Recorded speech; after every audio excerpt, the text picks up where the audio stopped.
इस वीडियो में हम स्टार इन्फोटेक के केपीकेबी सिस्टम सॉफ्टवेयर में परचेज का एंट्री कैसे करना है वो देखेंगे। सॉफ्टवेयर स्टार्ट करता हूं। आपको दिए गए यूजर नेम और पासवर्ड से एंटर होना है। ट्रांजैक्शन में परचेज में जाना है। यहाँ आपको आपकी की गई पुरानी परचेज कोई होगी तो बताएगा। नए परचेज के लिए ऐड का बटन दबाना है। ये फर्स्ट बटन जो है ऐड का नीचे वो दबाना है। मैंने क्लिक कर दिया। यहाँ आपको परचेज डेट और बिल डेट दो पूछे जा रहे हैं। परचेज डेट मतलब जिस दिन आपका स्टॉक इन होगा वो तारीख हो जाएगी। बिल डेट मतलब बिल के ऊपर जो तारीख है वो तारीख। बिल डेट जो है जीएसटी के काम में आएगी और परचेज डेट जो है उस दिन आपका स्टॉक इफेक्ट में आएगा आपके रजिस्टर में। आप दोनों सेम भी रख सकते हो, अलग अलग भी रख सकते हो। मान लो मैं 24 तारीख में परचेज डाल रहा हूं तो ये मेरा स्टॉक 24 तारीख में अपडेट होगा। मास्टर कैंटीन का बिल नंबर है, उसका बिल में से देख के मुझे बिल नंबर डाल देना है। मैंने डाल दिया 123 मान लो है नंबर उसका। बिल डेट उसका 24। पार्टी सिलेक्ट करने के लिए मुझे F1 का बटन दबाना है। F1 दबाने से पार्टी का लिस्ट आ जाएगा। उसमें से मुझे मास्टर कैंटीन सिलेक्ट कर लेना है। मैंने सिलेक्ट कर लिया मास्टर कैंटीन। एंटर। तो यहाँ उसका जीएसटी नंबर जो मास्टर में हमने डाल रखा था वो आ जाएगा। एंटर। तो मैं प्रोडक्ट के एंट्री के एरिया में आ गया। यहाँ हमारे पास जनरली तीन ऑप्शन है।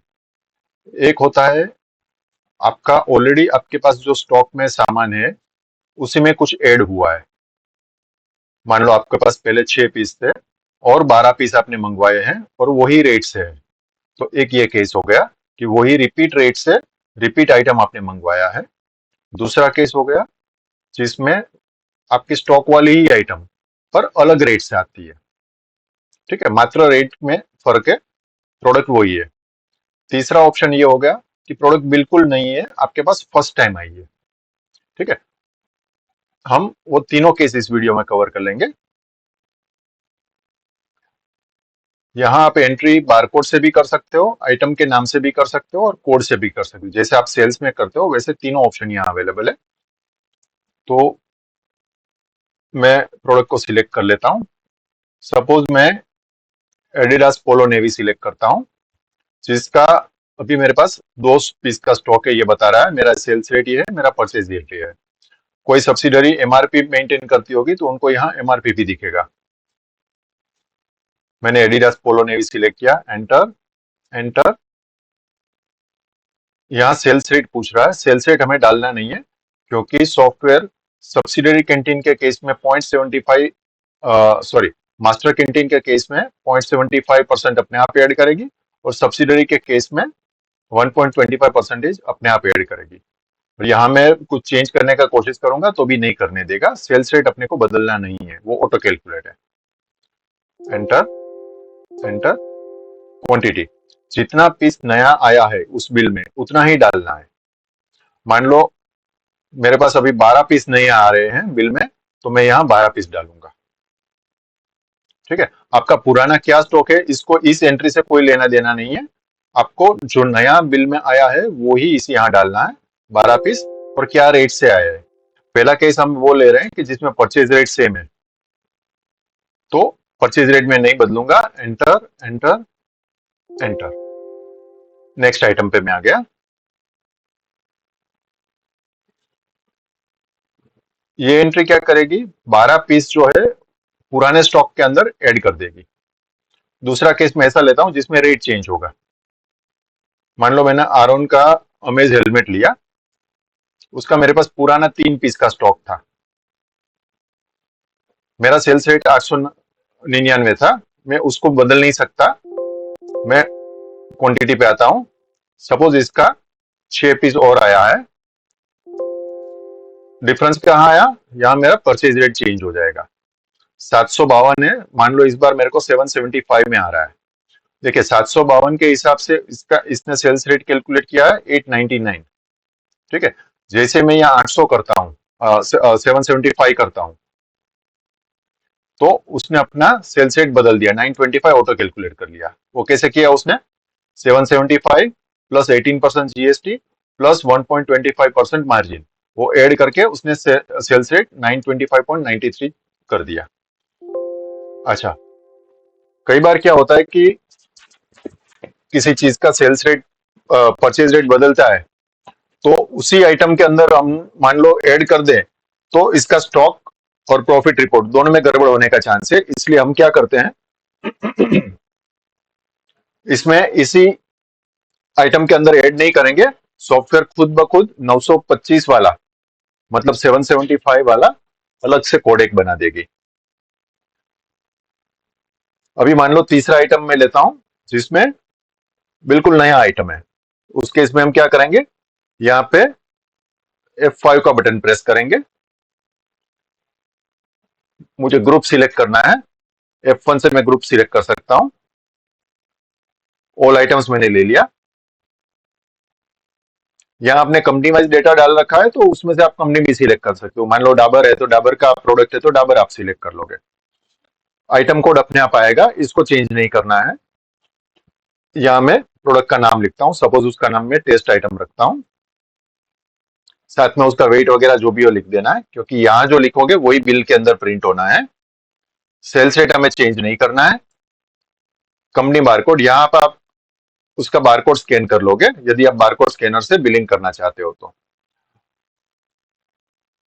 मान लो मैंने बारकोड ये स्कैन कर दिया है। परचेज रेट,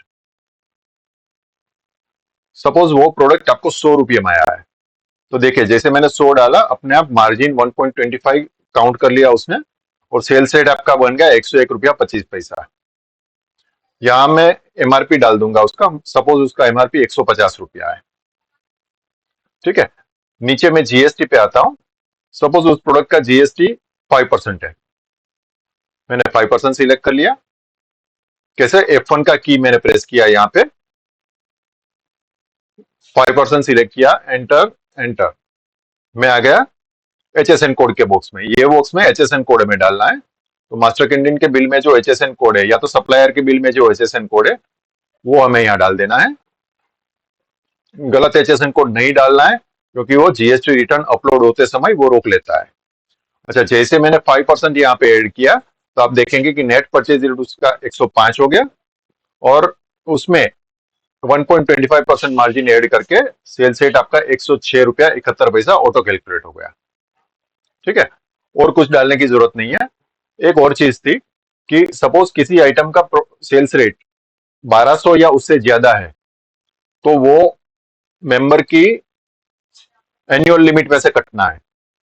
1200 या उससे ज्यादा वाला जिसका सेल्स रेट है, वो उसकी मंथली लिमिट में से नहीं कटेगा, एनुअल लिमिट में से कटेगा। तो वो वाले केस में आपको नो मंथली लिमिट, ये जो नीचे बॉक्स है उसमें टिक करना है। 1200 से कम वाली आइटम में नो मंथली लिमिट में टिक नहीं करना है, वो उसकी मंथली लिमिट से ही कटेगा। जो मंथली लिमिट्स में से नहीं काटना है, एनुअल लिमिट में से काटना है, उसी में यहां आपको टिक करना है। मैं सेव का बटन प्रेस करता हूं, क्लोज, प्रोडक्ट का कोड यहां आ गया, एंटर प्रेस करने से सारी डिटेल आ गई जो हमने वहां डाली थी।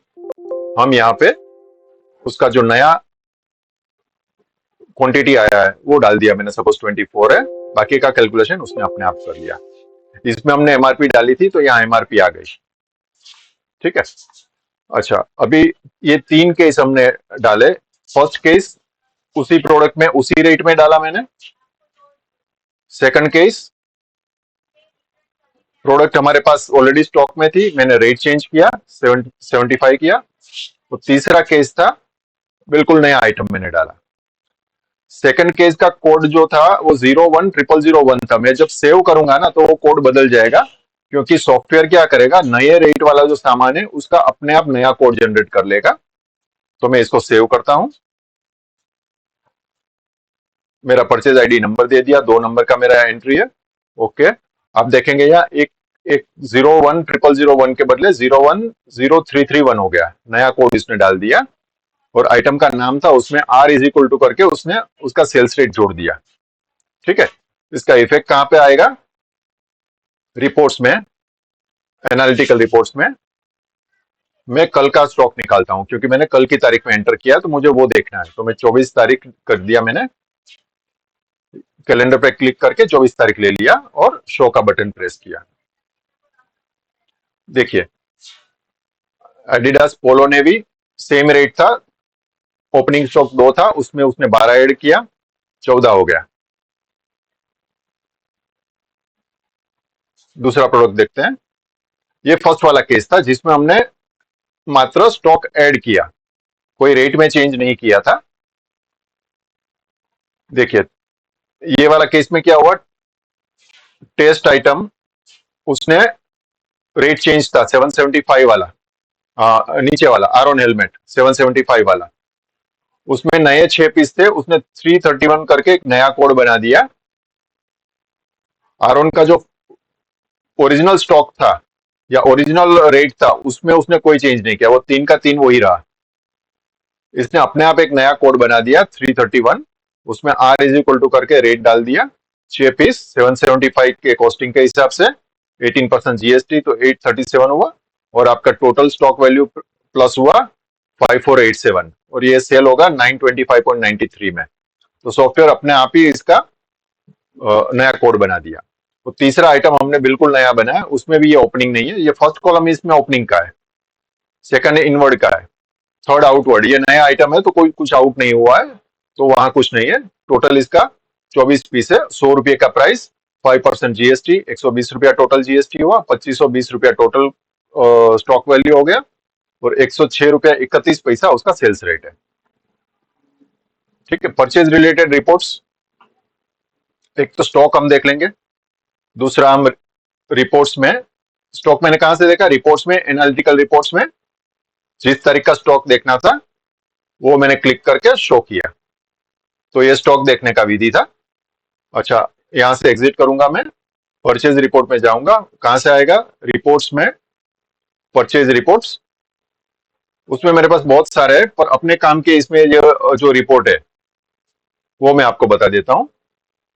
एक तो हो गया आपका सेकंड नंबर का परचेज रिपोर्ट, मुझे जिस तारीख का परचेज निकालना है वो तारीख में सिलेक्ट कर लूं,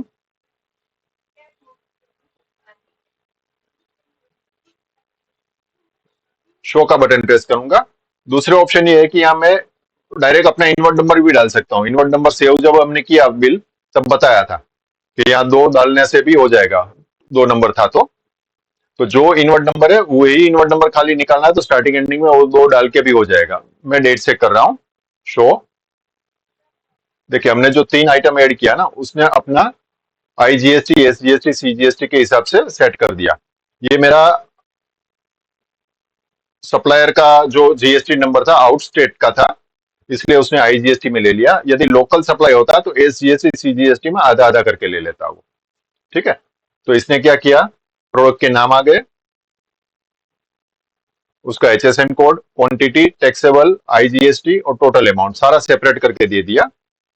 जीएसटी रिटर्न फाइल करते वक्त यदि आपका सीए या जो भी वकील है परचेज का आइटम टू आइटम डिटेल मांगता है तो आपको ये रिपोर्ट दे देना है।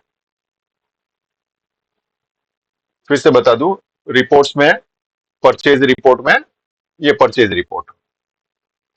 अच्छा, दूसरा एक आपको लाइन कमिटी रिपोर्ट बनाना होता है, तो ये एलसीआर सीपीसी जो लिखा है वो वाला स्पेशल सीपीसी कैंटीन के लिए बना है, केपीकेबी के लिए। यहां मैं तारीख डाल देता हूं, यहां एक सिंगल बिल का आपको निकालना है तो आप ये भी इनवर्ट नंबर डाल के भी कर सकते हैं, दोनों ऑप्शन है यहाँ पे। मैं तारीख सिलेक्ट कर लिया, शो, तो मुझे उसका लाइन कमिटी रिपोर्ट आ गया। लाइन कमिटी रिपोर्ट में नॉर्मल जो कॉलम्स है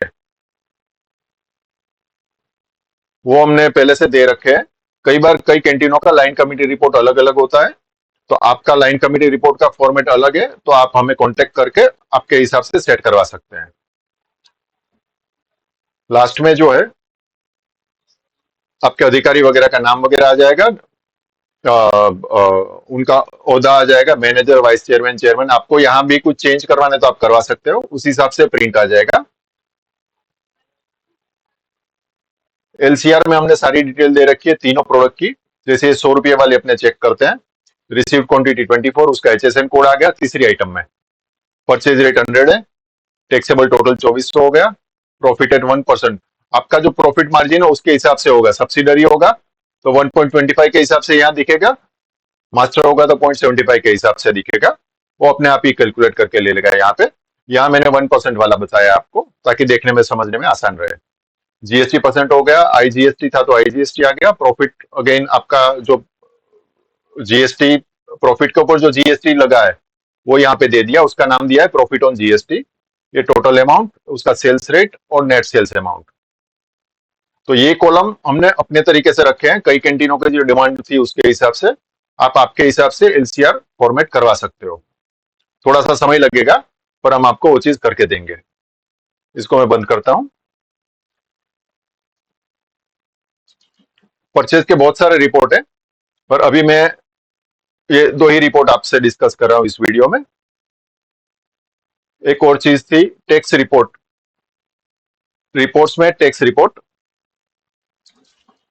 यहाँ जो बीच वाले जो 4 रिपोर्ट है, purchase summary, HSN code wise, tax percentage wise और HSN plus GST wise,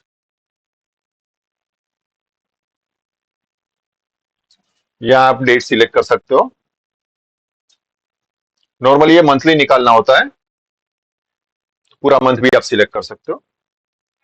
show ये मात्र परसेंटेज के हिसाब से, एचएसएन के हिसाब से समरी करके दे दिया।